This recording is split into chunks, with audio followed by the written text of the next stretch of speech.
Ano naman yan? Sino ba yan? Hala!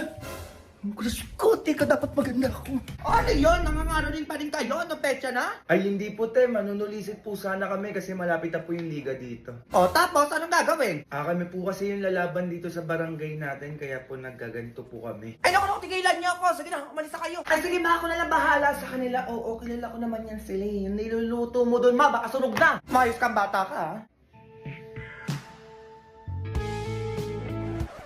Ay, nandyan pala kayo. Hello. Hi. Solicit yan? Ay, opo. Magkano ba kailangan niyo para dyan? Kahit magkano po, ma'am, basta po buwal po sa puso nyo. What if puso ko yung ibigay ko sa'yo? Ay, Ano ba? Ganun-ganun pang batang to, ah. charot lang. Eto, babe. Bukal pa sa bukal tong ibibigay ko sa'yo. Talaga ba? Salamat ha. Ay naku, basta ikaw, ibibigay ko sa'yo lahat. Ay, pinagsasabi nito. Okay na ba yung 20? 20 pesos lang. 20,000? Ano ka ba? Laki na niyan, Uy. Sige, okay lang sa amin. Ay, kunin ko pala yung number mo. Oo, titext kita, ha? Para text mo na lang din ako kapag may kailangan ka pa. Ay, naku, nasira na kasi yung cellphone ko eh. Kasi yung naglalaro kami ng basketball, bumagsak siya. Pero yaman na. Ay, talaga ba? O sige, wait. Bibigyan kita ng cellphone. Hala, totoo ba? Oo, eto Honor X9B. Sobrang tibay nito. Gusto mo pakita ko sa'yo? Go! Sige, okay lang. O, di ba nahulog lang cellphone mo? Nasira agad? Eto. Kahit nag-basketball ka pa dyan, mahulog ka pa ulit-ulit, ha? Sinasabi ko sa'yo, hindi agad masasira. Yan, naiintindihan mo? Go! Hindi pa tayo tapos, be. Hindi ko sa inyo. Eto, tumingin ka pa. Water splash resistant din pala to, oo, naiintindihan mo? Tapos hanggang 3 days din yung battery niya. Oh, go! Grabe, ang TV naman yan. O, di ba bagay na bagay sa'yo to? Sa January 12 na pala magiging available tong Honor X9B. O, dali na ko rin mo yan. Hoy, bata ka! Ako tigil-tigilan mo ko sa pagayang-gaya ko sinasabi ko sa'yo, tatamaan ka. Ay, ano ma, pinakita ko lang naman kung matibay tong cellphone eh. Hoy, ikaw na lalaki ka, ano? Umuwi ka na sa inyo! Ay, sige po. Ay, ikaw, ha? Ako naman di ko naririnig yung kaharutan mo, ha? Magugas ka dun, dalian mo! Baka ano pa magawa ko sa'yo, sinasabi ko sa'yo, Ay, ano na naman yun? Ba't ka na naman umiiyak dyan? Kinuso ko na nanligaw sa akin, be. Hindi ako pinuntahan sa date namin kahapon. Tanga mo naman, be. Kaya nga eh. Alam mo ikaw, lagi ka nabibiktima ng mga ganyan. Di mo ko gayahin, Diyos ko, alam ko na yung mga galawan ng mga lalaki na ganyan. Alam ko na, be. O ano yun? What if landiin mo yung hanggaw sa akin? Be, ganti mo ko. I-ghost mo na din kapag na-fall na sa'yo. Ay, pwede, be. Ano pangalan yan? Dalian mo sa search ko. Baka nag-chat sa akin yan. Christian, be. Christian de la Cruz. Christian de la Cruz. Ay, binachat sa akin. Ay, chat mo, dalian mo, tapos landiin mo agad. Baka mamaya mapul ka din dyan, ha? Epo talaga yan, be. Bakla ka, wag mo ko'y gaya sa'yo. Ay, charot lang, be. Sige na, chat mo na. Sige, wait ng chat ko. Hi. Handa ka talaga.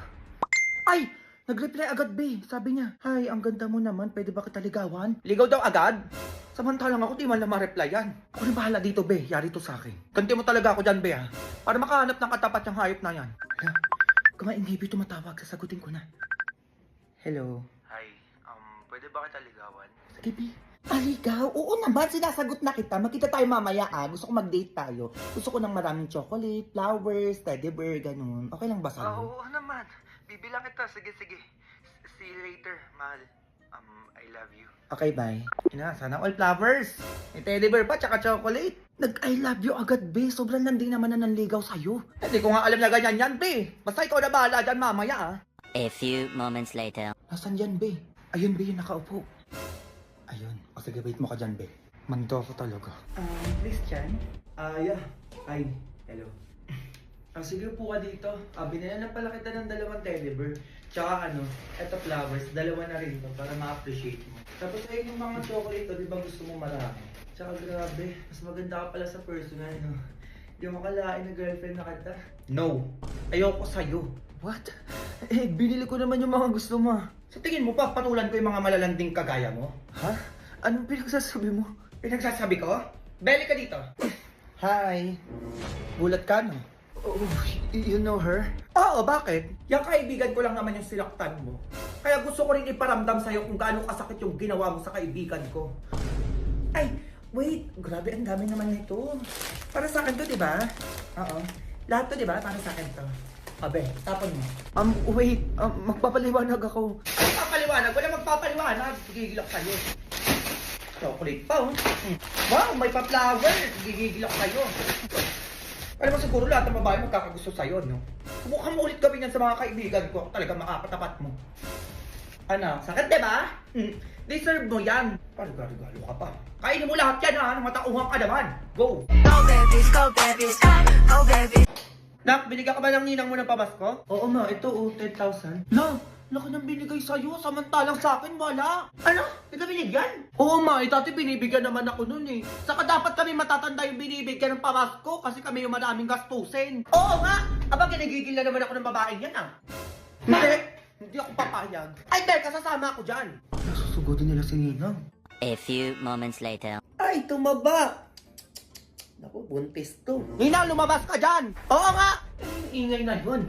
Ay, Ninang! O bakit? Anong nangyari sa inyo? O Ninang, pamasko ko. Oo nga eh, bakit di mo binigyan tong anak ko? Hoy, anong petsa na pamasko pa din? Tsaka malaki na yung anak mo, bakit bibigyan ko pa yan? Hindi! Walang malaki-malaki! Kami dapat yung matatanda yung pinapamaskuhan nyo! Kasi kami yung maraming bayarin at gastusin! Tama yon! Hindi yung bata pa yung papamaskuhan nyo na wala pang alam gastusin yung pera nila! Eto kami oh! Eto, madaming gastusin! Bayarin, ano ba? Oo nga naman, Mare, mag-isip ka naman! Ay, hindi ko din sa bunso nyo yung binigay ko sa kanya! Wala nang bawian lang. Ano yan? Binigay mo ni. Pamasko ko Ninang, dalian mo, madami pa akong parcel na babayaran.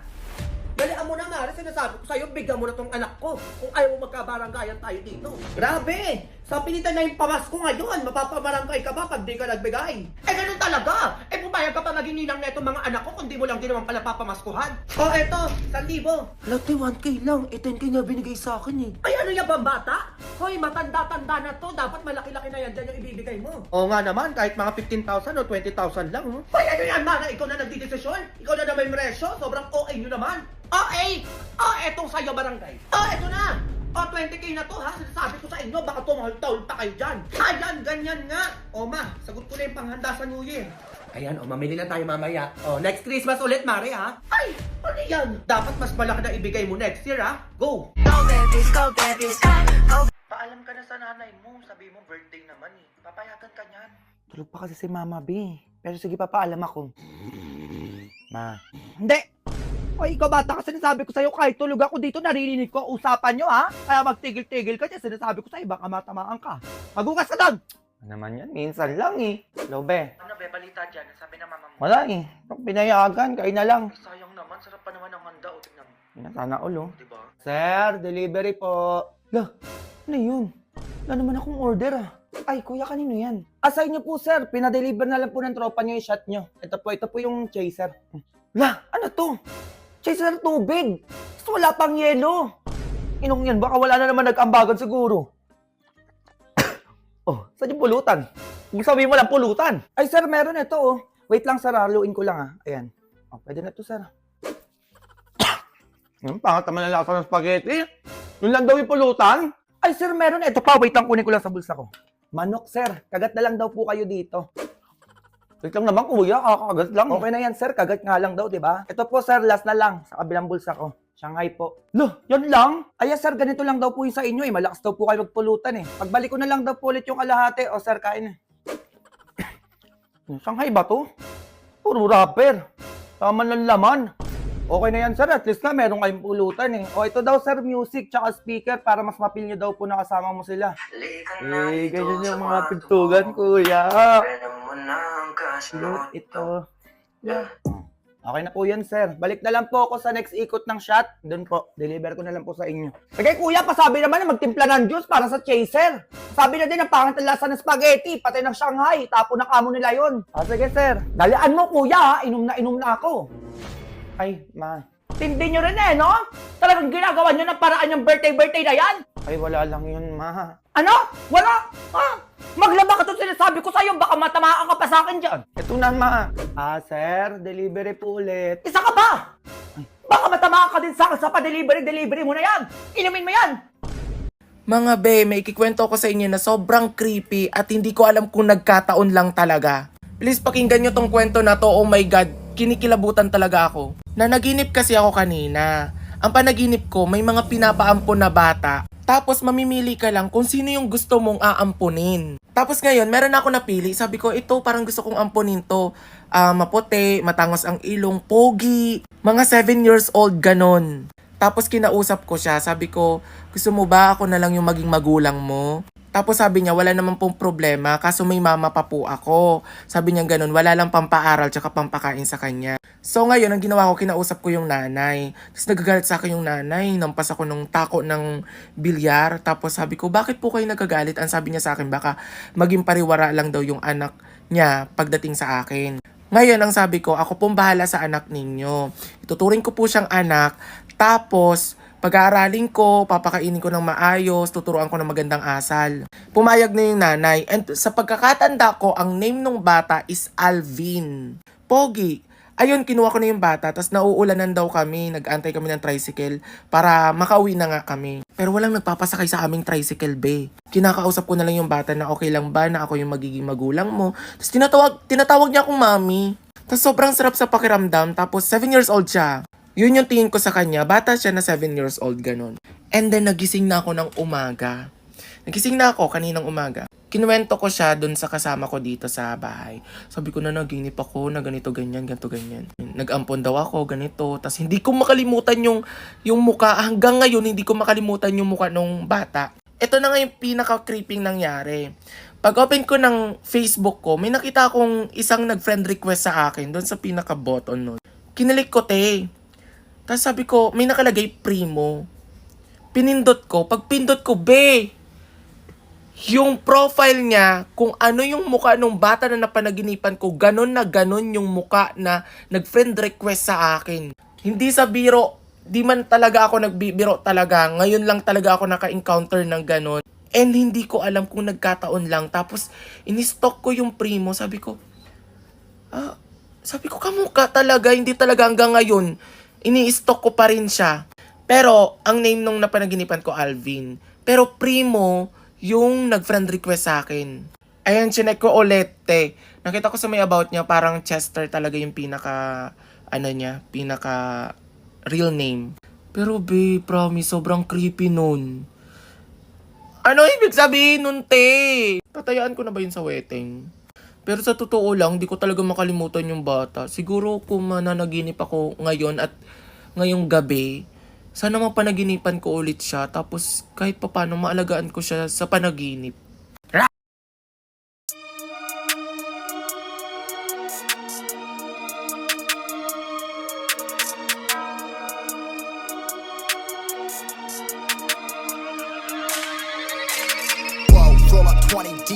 Naglabas kami kanina dito sa Baguio para bumili ng, ano nga to? Almosalan. Sofas. Breakfast. Tapos na-curious ako sa sofas nila kasi so fast. Ang bilis mo. Kasi ang ginamit nilang hindi yung macaroni. Sobrang arte.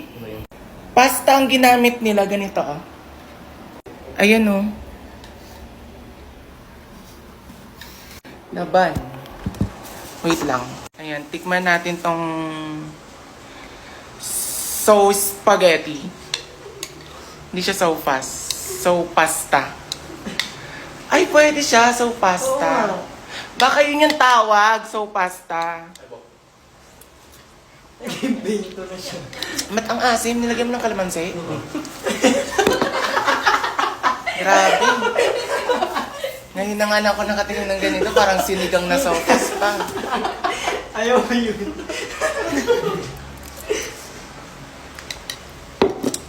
Okay naman, nasa siyang sofast. Sofasta. Ayun siya. Tapos ang nakakatuwa, kapag bumili ka ng sofast dito, may kasama na siyang egg na laga. Hindi ko alam kung magkano, basta lang namin binayaran eh. And ang nakakatuwa dito sa Baguio, kasi lumabas kami kahapon para bumili sa 7-Eleven. Baka naman, sponsor. Keme lang. Wala kami makita na tindahan, pero nung pagbaba namin, as in, dikit-dikit lang yung tindahan. Ang cute ng bagong alaga ko mga kaaliw, para na akong mami nito. Charis! Hello mga kaaliw! For today's video mga kaaliw, pupunta kami ng Pagadian City dahil today is the day vaccine time. Ito pala yung bagong alaga ko mga kaaliw, ang name nito ay Milky. Alam nyo ba, gift to ng jowa ko mga kaaliw sa birthday ko. Thank you so much baby Lord sa pag-gift. Diba? Super cute. 3 months pa pala tong bagong baby namin mga kaaliw, pero super lucky na tignan kasi yung mga kaaliw, husky to na dog. Diba? Super cute. Simula nung dumating to sa buhay ko mga kaaliw, para para na akong mami kasi naman may inalagaan akong baby. Di ba? Sana all bini-baby. Ewan ko ba mga kaaliw, mahilig talaga ako sa mga aso. 4 na yung aso ko sa bahay mga kaaliw. Si Lucky, Chister, Sky, and then ito panghuli na baby ko mga kaaliw, si Milky. Habang nasa bahay nga kami mga kaaliw, inaantok yung baby ko kasi 1 hour mahigit yung binahe namin from San Miguel to Pagadian City. Ganyan naman mga kaaliw, super antok nga ng baby ko. Pati nga yung angkas dito mga kaaliw, si Ma'am Prissy inaantok din. Hoy!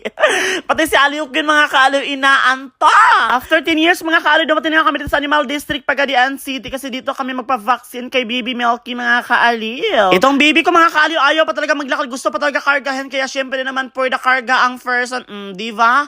Kavog, sana all. Alam nyo ba mga kaaliw, yung baby namin 1 week pa yan sa amin, simulan yung binili niya ng jowa ko mga kaaliw, pero grabe super lambing na sa amin. Nandito na nga kami sa loob mga kaaliw, and tinimbang na yung baby ko, alam nyo ba 3 months old pa yung baby ko, pero grabe super bigat na nga kaaliw, umabot siya ng 9 kilo. Grabe naman yung baby ko, big boy na. At dahil ako na yung bagong mami nito mga kaaliw, syempre wala pa kaming record here, kaya syempre mga kaaliw, fill up muna ako for the record ang first time. Nilagay ko pala dito mga kaaliw yung name ko, yung mami. Charas! And then yung name ng baby ko, Milky. Baby Milky. Hindi lang pala cute ang aking baby Milky mga kaaliw, kundi super behave pa. Grabe naman for the higa lang baby Milky ko. Alam niyo ba mga kaaliw, may nakita ko tong isang aso, grabe super cute mga kaaliw. Tignan niyo naman mga kaaliw. Grabe super cute. Alam niyo mga kaaliw, kung wala tong may-ari, kukunin ko to. Chares!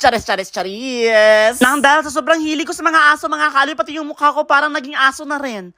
Hoy! Grabe naman mga kaaliw, itong baby ko, in-inject na nga siya mga kaaliw, pero hindi niya alam na in-inject siya. Diba? Grabe, super strong naman ang baby ko. Pagkatapos nga namin dito mga kaaliw, umuwi agad kami, and then syempre, super lambing talaga ng baby ko. Tignan niyo naman, super cute, super pugi, and then super lambing pa. Dumaan na rin pala kami sa Jollibee mga kaaliw upang mag-order kasi yung kapatid ko mga kaaliw mahilig talaga sa Jollibee, lalo na pag fries mga kaaliw. Pero yung baby ko hindi makakain ito mga kaaliw, syempre kami lang kakain ito, diba? By the way mga kaaliw, sa mga mahilig mag-live dyan, sa mga gustong kumita ng 10k to 65k monthly, yung masipag mag-live ha, mag-join na kayo sa agency namin. Para makapag-join, i-download nyo lang po ang link na sa bio ko sa TikTok mga kaaliw. Kailangan dyan kayo mag-download sa bio sa TikTok ko. Ang step 2, gumawa ng account. At ang step 3 mga kaaliw, i-follow nyo ko doon, Aliw Queen 17. Nagla-live ako every night mga kaaliw. Nag-judge ako sa Pitugo, Zamboanga del Sur mga kaaliw. Grabe, ang saya! Mga kaaliw! For today's video mga kaaliw, pupunta ko ng Pitugo, Zamboanga del Sur dahil mag-judge na naman ang inyong Aliw Queen. Kasama ko pala yung parents ko mga kaaliw, and then yung jowa ko, and of course ang aking personal makeup artist, Zyrene Santos, my best friend. Para talaga akong Barbie sa look ko mga kaaliw, lalo na sa pink na wig. Sana all Aliw Queen. Nandito na nga kami mga kaaliw sa Pitugo, Zamboanga del Sur, Poblacion. And thank you so much Sir Aljan sa pag-invite sa akin. Love ya. By the way mga kaaliw, ang event pala na lang ngayon ay family day dito sa school ng Phil South. Kaya thank you so much na nag-invite sa akin. Siyempre mga kaaliw, to support yung mama ko, always present yung mother ko mga kaaliw. Pag may mga judge ako, and then may mga event, always present yung mother ko. By the way, pinakilala niyo yung mga judges mga kaaliw. Yan, first judge, second judge, and third judge. Of course mga kaaliw, hindi magpapahuli ang inyong Aliw Queen for today's video. A 1.6 million followers on Facebook page. 1.7 million followers on TikTok. 138k subscribers in YouTube.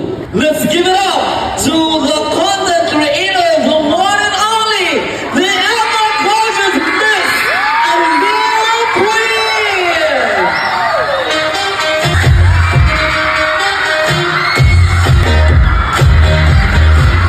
Grabe naman talaga yung hiyawan ng mga estudyante, mga kaaliw, pati yung mga parents. Kaya thank you so much sa nagmamahal sa akin. I love you so much, mga kaaliw. I love you all! Mwah! Good evening, mga kaaliw! Diva, hindi mawawala ang pambansang tawa ni Aliw Queen. Of course, nag-start na yung contest mga kaaliw. So first, grade 11. Grabe ang gagaling mga kaaliw as in. And of course, hindi magpapahuli ang grade 12 students. Alam niyo mga kaaliw, magkaiba pa yung contest sa grade 11 and grade 12. At dahil family day nga to mga kaaliw, syempre hindi magpapahuli ang chat-chat ng ating parents. Ay, sana all, ang gagaling. Binigyan din pala ko nila ng certificate of recognition mga kaaliw as the Board of of judges for tonight's event. Thank you so much, Sir Aljan, for inviting me. And dito na mga kaaliw, i-announce na natin ang winner! Ang asa mo na mag-una sa grade 11 or sa grade 12? Ang nanalo sa grade 11 ay... Congratulations! You did well, grade 11. And of course, sa grade 12 ay... Sa parents naman mga kaaliw. Kay tuwara mo ka grupo, so tagaan na lang tamo tag 1K, 1K. At dahil sobrang saya ko ngayong gabi mga kaaliw, syempre binigyan ko sila ng 1K per group. And of course, sa mga estudyante ako po nagbigay ng 1,000 sa mga winners. Dahil natutuwa ko sa kanila mga kaaliw, kaya thank you so much mga kaaliw. And of course, ipagpatuloy nyo ang inyong pangarap sa buhay. By the way mga kaaliw, sa mga gustong sumali sa agency at gustong kumita, i-download nyo lang po ang link na nasa bio ko sa TikTok mga kaaliw. Kailangan dyan kayo mag-download sa link na nasa bio ko. Ang step 2, gumawa kayo ng account. And ang step 3 mga kaaliw, i-follow nyo ko doon, Aliw Queen 17. Good luck! And